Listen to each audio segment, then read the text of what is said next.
Telugu YouTube ఛానల్లో మీ వ్యాపార ప్రకటనల కోసం 9154949554కి కాల్ చేయండి.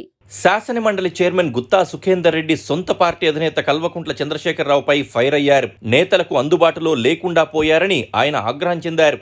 మంత్రులే బీఆర్ఎస్ కొంప ముంచారని గుత్తా ఆరోపించారు. తాజా వ్యాఖ్యల వెనక అనేక కారణాలున్నాయని చెప్పక తప్పదు. తనయుడు గుత్తా అమిత్ రెడ్డి ఒత్తిడి మేరకు సుఖేందర్ రెడ్డి పక్కచూపులు చూస్తున్నారని బీఆర్ఎస్, కాంగ్రెస్ రెండు పార్టీల్లోనూ గుసగుసలు వినిపిస్తున్నాయి. పార్టీ నాయకత్వంపై విశ్వాసం లేకనే నేతలు బీఆర్ఎస్ను వీడుతున్నారని శాసనమండలి చైర్మన్ గుత్తా సుఖేందర్ రెడ్డి సంచలన వ్యాఖ్యలు చేశారు. నల్గొండ జిల్లాతో పాటు ఖమ్మం, మహబూబ్ నగర్, నిజామాబాద్ లాంటి జిల్లాల్లో పార్టీ ఘోరంగా దెబ్బతినడానికి ఆ జిల్లాల్లో ఉన్న మంత్రులే కారణమని కీలక ఆరోపణలు చేశారు. అహంకారపూరితంగా మాట్లాడడం వల్లే ఈ పరిస్థితి దాపురించిందన్నారు. ఇలాంటి పరిస్థితుల్లో కూడా పార్టీ పరిస్థితిని సమీక్షించుకోకపోవడం దురదృష్టకరమని తెలిపారు. బీఆర్ఎస్లో అంతర్గత సమస్యలు ఉన్నాయని అన్నారు. శాసనసభ ఎన్నికలకు 6 నెలల ముందు నుంచే కేసీఆర్ ఎవరికీ అపాయింట్మెంట్ ఇవ్వలేదని అన్నారు. ఒకనాడు జేబులో 500 కూడా లేని వ్యక్తులు ఇవాళ కోట్ల రూపాయలు సంపాదించుకున్నారని షాకింగ్ కామెంట్స్ చేశారు. ఉద్యమకారుల ముసుగులో కోట్ల రూపాయలు సంపాదించారని విమర్శించారు.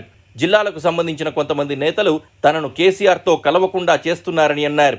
నాడు తనను 16 సార్లు కలిసి రిక్వెస్ట్ చేసి మంత్రిమండలిలోకి తీసుకుంటానని హామీ ఇచ్చిన తర్వాతే పార్టీ మారి కాంగ్రెస్ నుంచి బీఆర్ఎస్లోకి వచ్చానని గుత్తా కుండ బద్దలు కొట్టేశారు. గుత్తా సుఖేందర్ రెడ్డి కాంగ్రెస్ పార్టీలోనే సంపన్న రాజకీయ నాయకుల్లో ఒకరిగా ఉండేవారు. లోక్సభ సభ్యునిగా కూడా చేశారు. తెలంగాణ ఏర్పడిన తర్వాత ఆయన బీఆర్ఎస్లో చేరారు. ఏదో ఇస్తారనుకుంటే మండలి చైర్మన్ పదవితో సరిపెట్టారు. చివరకు తన తనయుడు గుత్తా అమిత్ రెడ్డి రాజకీయ ప్రవేశం విషయంలోనూ అన్యాయమే జరిగింది. కేసీఆర్, కేటీఆర్ ఆ కుర్రాన్ని పట్టించుకోలేదు.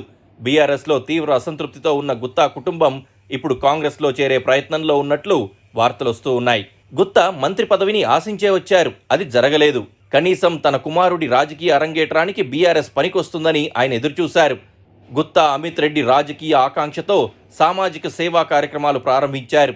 కోట్లు ఖర్చు పెట్టారు. తనకు మునుగోడు, నల్గొండ, భువనగిరిలో ఒక నియోజకవర్గాన్ని కేటాయిస్తారని ఎదురుచూశారు. 1-2 సార్లు కేటీఆర్ను కలిసి తన మనోగతాన్ని కూడా వెల్లడించారు. అయినా ఎలాంటి రెస్పాన్స్ రాలేదు. అసెంబ్లీ టికెట్ దక్కలేదు. లోక్సభ ఎన్నికల్లో కూడా టికెట్ ఇచ్చే పరిస్థితి కనిపించలేదు. అయితే లోక్సభకు పోటీ చేసినా ఓడిపోతామని, టికెట్ దక్కకపోవడమే మంచిదని గుత్తా అమిత్ రెడ్డి భావించారు. అనుకున్నదే జరిగింది.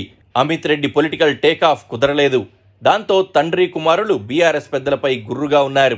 ఈలోపే కాంగ్రెస్లో చేరితే బాగుంటుందన్న ఆలోచన వచ్చింది. అమిత్ రెడ్డి 1-2 సార్లు సీఎం రేవంత్ రెడ్డితో టచ్లోకి వెళితే సానుకూల స్పందన వచ్చినట్లు చెప్తున్నారు. అందుకే కేసీఆర్ తీరును ఎండగడుతూ సుఖేందర్ రెడ్డి తన కుటుంబ రాజకీయ భవిష్యత్తుపై సంకేతమిచ్చారు. సుఖేందర్ రెడ్డి ఆలోచన ఒక్కటే, తాను రిటైర్ అయ్యేలోపు కుమారుడు అమిత్ రెడ్డిని రాజకీయంగా నిలబెట్టాలి. డబ్బులకు కొదవలేదు. 25 కోట్లు ఖర్చు పెట్టడానికి కూడా ఎలాంటి ఇబ్బంది లేదు.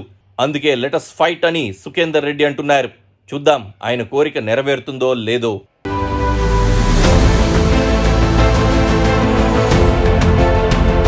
Please subscribe to KTV Telugu. KTV Telugu. KTV Telugu channel.